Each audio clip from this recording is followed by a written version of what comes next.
ہمارے سمندر کی سطح کے نیچے ایک ایسی دنیا چھپی ہوئی ہے جو شاید انسانی آنکھ کے دیکھنے کے لیے بنی ہی نہیں تھی۔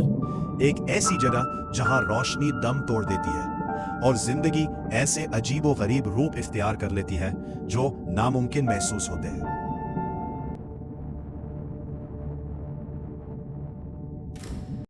جیسے جیسے ہم گہرائی میں اترتے ہیں، پہلے سن لائٹ زون، پھر ٹوائلائٹ زون اور پھر مڈ نائٹ زون، سمندری مخلوقات زیادہ سے زیادہ پراسرار ہوتی چلی جاتی ہیں۔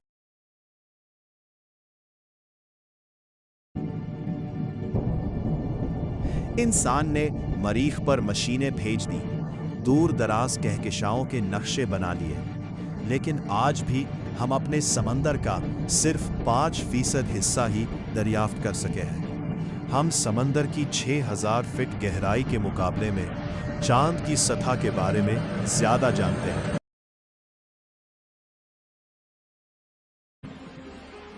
سمندر کی سطح پر ہر چیز روشن اور زندگی سے بھرپور ہوتی ہے۔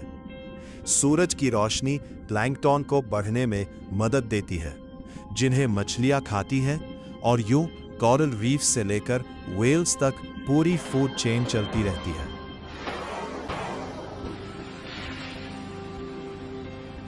لیکن جیسے ہی آپ 200 میٹر سے نیچے جاتے ہیں، روشنی مدھم پڑنے لگتی ہے۔ اب ہم ٹوائلائٹ زون میں داخل ہو رہے ہیں، ایک ایسی گہرائی جو تقریباً 1 کلومیٹر تک پھیلی ہوئی ہے۔ یہاں سورج کی روشنی اتنی کمزور ہو جاتی ہے کہ فوٹوسنتھسس ممکن نہیں رہتا۔ نہ کوئی پودا، نہ کوئی سبز توانائی۔ یہاں صرف اوپر سے گرتے ہوئے ذرات کی ہلکی برف باری ہوتی رہتی ہے، پلانکٹن کے ٹکڑے اور مردہ مخلوقات کے باقیات۔ سائنسدان اسے مرین سنو کہتے ہیں۔ ہمارے لیے یہ معمولی چیز ہے، لیکن یہاں رہنے والی مخلوقات کے لیے یہی زندگی ہے، اور جہاں خوراک موجود ہو وہاں زندگی بھی اپنا راستہ بنا ہی لیتی ہے، مگر ایسی زندگی نہیں جیسی ہم جانتے ہیں۔ کہ جانور زندہ رہنے کے لیے حیران کن طریقے اپناتے ہیں۔ بہت سی مخلوقات مکمل طور پر شفاف ہوتی ہے، جیسے شیشے سے بنی ہو۔ گلاس سکویڈ اپنے جسم کے اعضاء چھپائے پانی میں کسی بھوت کی طرح تیرتی ہے، جبکہ گلاس آکٹوپس تقریباً غائب دکھائی دیتی ہے، صرف اس کی آنکھیں نمایاں نظر آتی ہیں۔ یہ مخلوقات خود کو ٹرانسپیرنٹ کیوں بناتی ہے؟ یہ آج بھی ایک راز ہے۔ شاید یہ دشمنوں سے بچنے کا طریقہ ہو، یا پھر اندھیرے میں توانائی بچانے کا ایک انوکھا نظام۔ کچھ جانور اس کے بالکل برعکس راستہ اختیار کرتے ہیں۔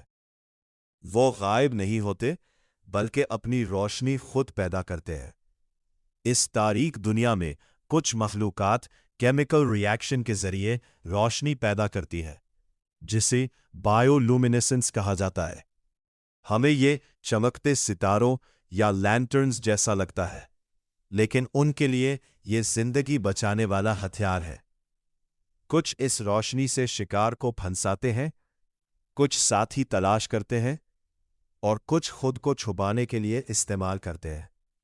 اس حیرت انگیز تکنیک کو کاؤنٹر ایلومینیشن کہا جاتا ہے۔ نیچے سے دیکھنے والے شکاری اوپر کی ہلکی روشنی میں کسی بھی سائے کو فوراً پہچان لیتے ہیں۔ اسی لیے فائرفلائی سکویڈ جیسی مخلوقات اپنے جسم کے نچلے حصے میں روشنی پیدا کرنے والے اعضاء رکھتی ہیں۔ وہ اپنی روشنی کو اوپر سے آنے والی روشنی کے مطابق ایڈجسٹ کرتی ہیں، جس سے ان کا سایہ غائب ہو جاتا ہے اور وہ ماحول میں گم ہو جاتی ہے۔ یہ روشنی کے ذریعے روشنی میں غائب ہونے کا جادو ہے۔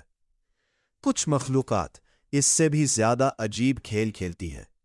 بلڈی بیلی کوم جیلی سرخ رنگ میں چمکتی ہے، لیکن اس گہرائی میں سرخ روشنی پہنچتی ہی نہیں، اس لیے یہ جیلی مکمل سیاہ دکھائی دیتی ہے۔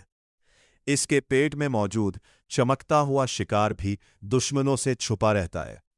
اس اندھیری دنیا میں ہر چیز اس بات پر منحصر ہے کہ کون نظر آ رہا ہے اور کون نہیں۔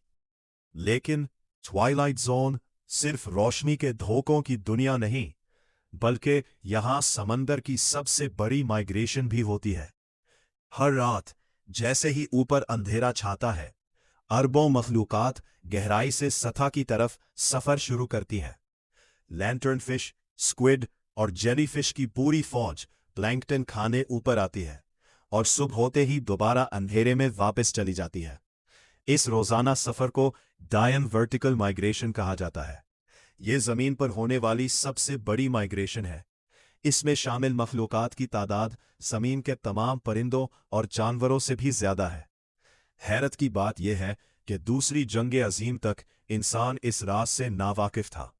اس وقت نیوی کے سونار آپریٹرز کو لگا کہ سمندر کے اندر کوئی نیا فرش موجود ہے جو ہر رات اوپر آتا اور صبح نیچے چلا جاتا ہے، لیکن حقیقت میں وہ سمندر کا فرش نہیں بلکہ ایک ساتھ حرکت کرتی ہوئی زندہ مخلوقات تھی۔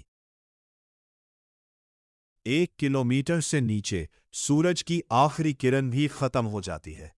اب ہم مڈ نائٹ زون میں داخل ہو چکے ہیں، جو تقریباً 4000 میٹر تک پھیلا ہوا ہے۔ یہاں نہ کوئی صبح ہے نہ شام، صرف ہمیشہ رہنے والی تاریکی۔ درجہ حرارت نقطۂ انجماد کے قریب ہوتا ہے، جبکہ دباؤ سطح کے مقابلے میں سینکڑوں گنا زیادہ ہوتا ہے۔ انسان کو لگے گا کہ یہاں زندگی ممکن نہیں، لیکن قدرت یہیں پر سب سے زیادہ حیران کن شکلیں تخلیق کرتی ہے۔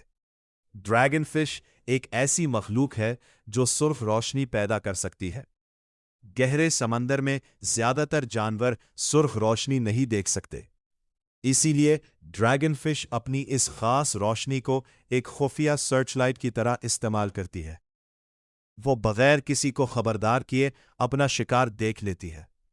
اس کی آنکھیں بھی اسی خاص رنگ کو دیکھنے کے لیے بنی ہوتی ہے، جیسے اس نے اپنا الگ خفیہ نظام بنا رکھا ہو۔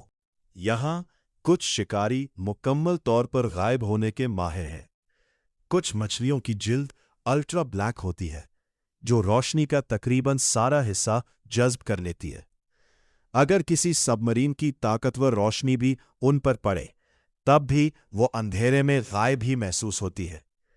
اور پھر آتی ہے اینگلر فش، شاید اس گہرائی کی سب سے عجیب شکاری۔ فیمیل اینگلر فش اپنے سر کے سامنے ایک چمکتی ہوئی لالٹین نما دوری لٹکاتی ہے تاکہ شکار اس کے قریب آ جائے، مگر اس کا سب سے عجیب راز اس کی ریپروڈکشن ہے۔ میل اینگلر فش بہت چھوٹے اور کمزور پیدا ہوتے ہیں۔ ان کی پوری زندگی کا مقصد صرف فیمیل کو تلاش کرنا ہوتا ہے۔ جب وہ اسے ڈھونڈ لیتے ہیں تو اپنے دانتوں سے اس کے جسم سے چمٹ جاتے ہیں۔ آہستہ آہستہ ان کا جسم فیمیل کے جسم کا حصہ بن جاتا ہے۔ ان کے باقی اعضاء ختم ہو جاتے ہیں اور وہ ہمیشہ فیمیل کے خون کے ذریعے زندہ رہتے ہیں۔ یہ فطرت میں تعلق کی سب سے عجیب اور ایکسٹریم مثالوں میں سے ایک ہے۔